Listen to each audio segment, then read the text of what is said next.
Hi, thank you for watching Digging to China. I'm Dang Shang. If you have not done so already, please subscribe to my channel. Thank you very much. Continuing from our previous discussion, today's topic revolves around the CCP's persistent provocations against the US Navy with the intention of establishing the South China Sea as a fortified region conducive to the covert operations of their strategic nuclear submarines. By restricting US naval patrols in the South China Sea and asserting territorial claims over the Taiwan Strait, they aim to assert control over these strategic waterways. However, does the recent incident involving a Chinese naval vessel cutting off a US warship signify an escalation in the risk of war for the CCP? Surprisingly, the answer is no.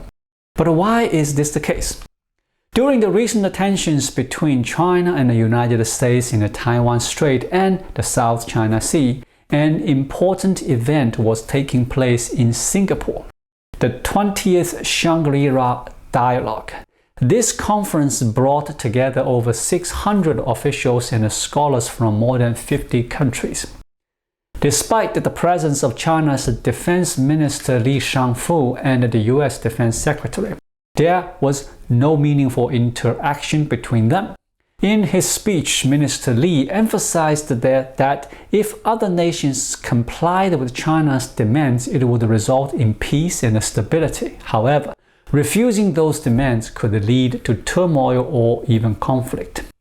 This rhetoric is reminiscent of the aggressive expansionist policies of Imperial Japan, which made similar demands on Southeast Asian countries like Singapore, Malaysia, Thailand, and Vietnam. It reflects China's pursuit of hegemony and its claim to the right of occupying other nations. Those who submit may be peacefully assimilated, while those who resist, including Taiwan, may face the threat of military intervention. U.S. Secretary of Defense Lloyd Austin also delivered a speech underscoring the catastrophic nature of a conflict in the Taiwan Strait and its unimaginable impact on the global economy. He affirmed the United States' dedication to upholding peace and stability in the region, strengthening alliances and partnerships as a deterrent to aggression, and fostering norms and regulations that foster prosperity and prevent conflicts. While the speeches of both defense secretaries presented contrasting viewpoints, it does not necessarily imply that a war between the US and China is inevitable.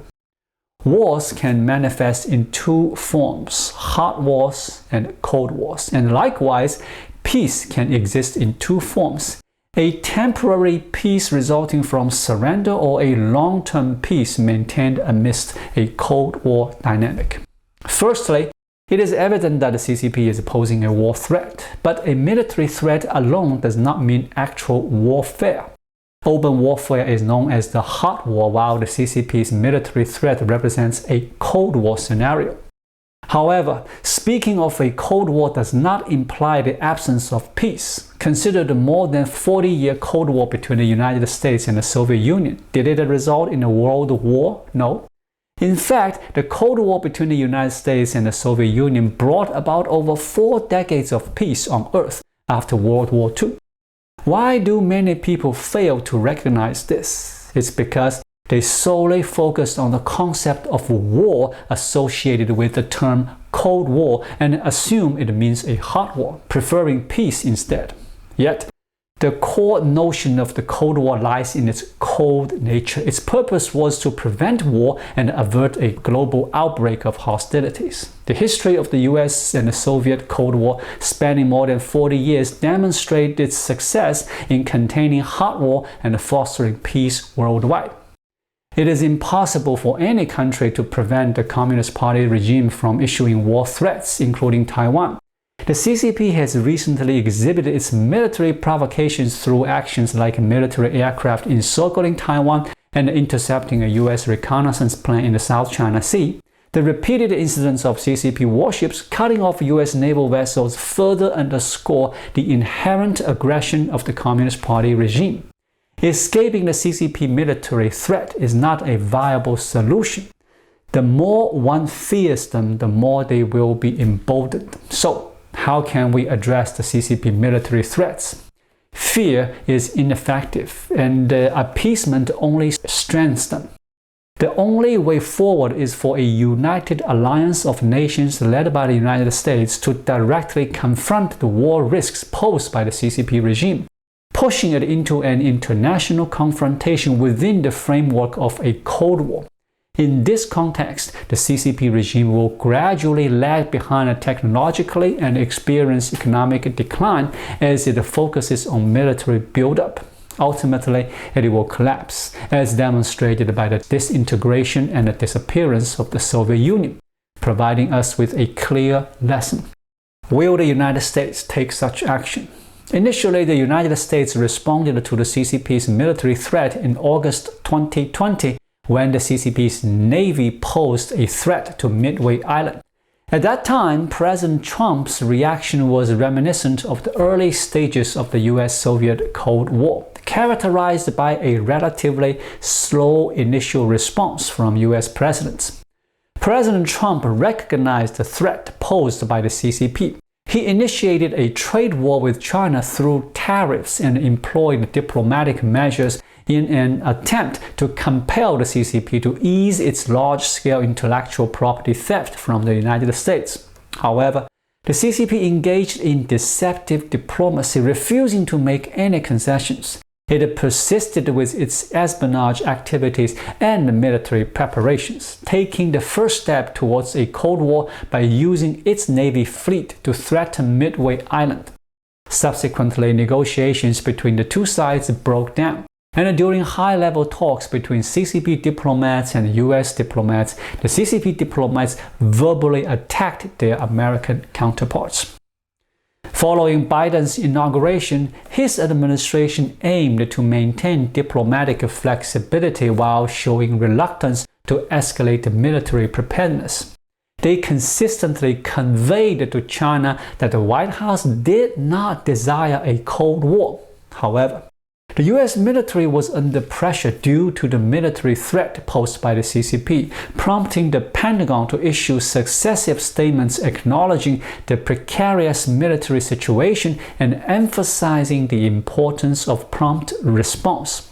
As a result, some senior U.S. commanders have made statements suggesting the possibility of a potential war in the Taiwan Strait. If, at this juncture, the United States has become alert and the CCP decides to show restraint and refrain from further escalation, the Biden administration might genuinely choose not to take military action. However, the CCP sees this as an opportunity, interpreting the lack of stronger response from the Biden administration as a chance to advance their own agenda. Consequently, they intensify their military threats, such as conducting military aircraft maneuvers around Taiwan and pushing for coercive reunification. As a result, the situation compels the Biden administration to swiftly respond by deploying military forces, engaging in diplomatic negotiations, and collaborating with allies, including Taiwan, to stabilize the security situation in the East Asia region. The United States has come to a greater realization that it must block China's access to advanced semiconductor chips and curtail its military buildup. Consequently, it has initiated the chip war. This has further solidified and entrenched the dynamics of the Cold War between China and the United States. In light of these developments, Xi Jinping has acknowledged domestically that he is confronting significant challenges. What are China's objectives? China seeks to establish a formidable military presence near Taiwan, recognizing Taiwan's inadequate defense capabilities and the fears of its people. China aims to gain support for political forces advocating for the CCP's reunification with Taiwan. The ultimate goal is to peacefully annex and occupy Taiwan without resorting to armed conflict. However, the emergence of a China-U.S. Cold War dynamic has undermined China's strategy of military coercion. The current situation has evolved into a framework of a China-U.S. Cold War where Taiwan-related issues concern not only the United States but also Japan and other allied nations.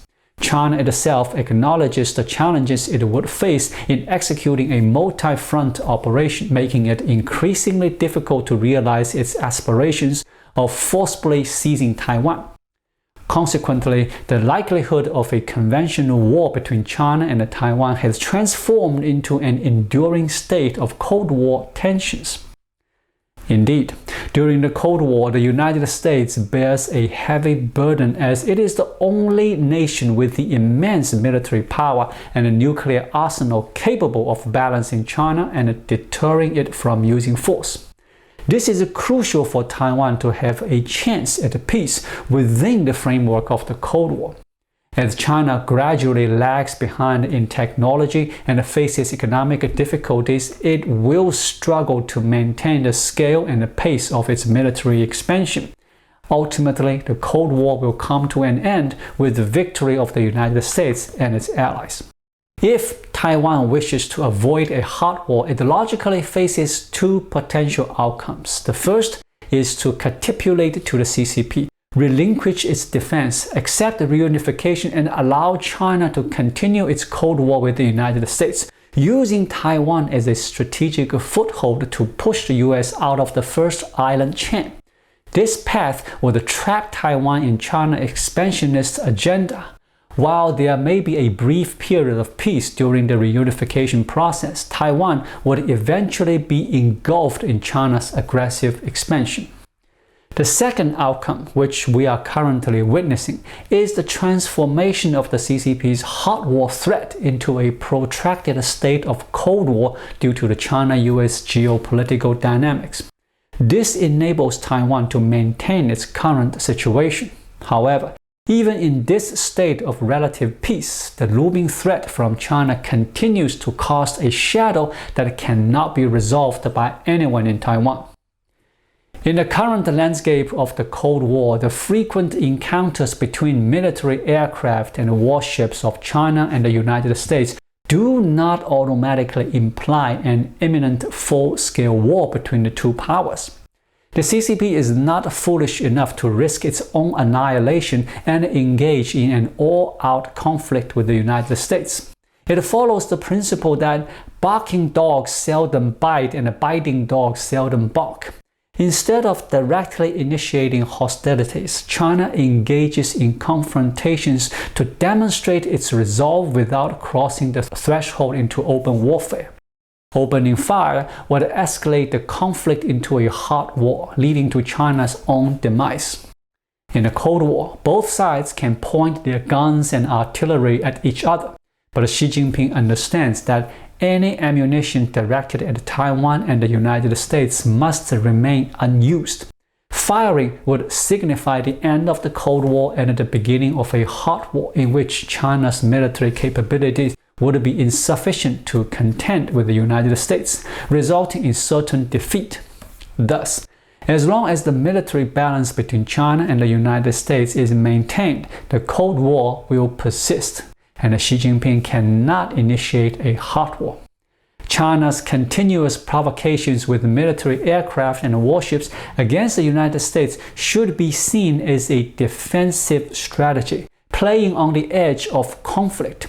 By constantly provoking, China showcases its unwillingness to back down, but it does not necessarily indicate a willingness to cross the threshold into full-scale war. This provocative approach is not unique to China, but it was also employed by the Soviet Union during the Cold War, spanning several decades. With the integration of military relations across the Taiwan Strait into the China-U.S. Cold War framework, be it between Chinese and American military aircraft and warships or between Taiwan and China, it is more probable that tensions will remain below the threshold of armed conflict, or escalate without leading to actual warfare. Thank you for watching. Please leave a comment and subscribe to my channel. Just click the subscribe button right here. I'll see you again shortly. Until then, be well.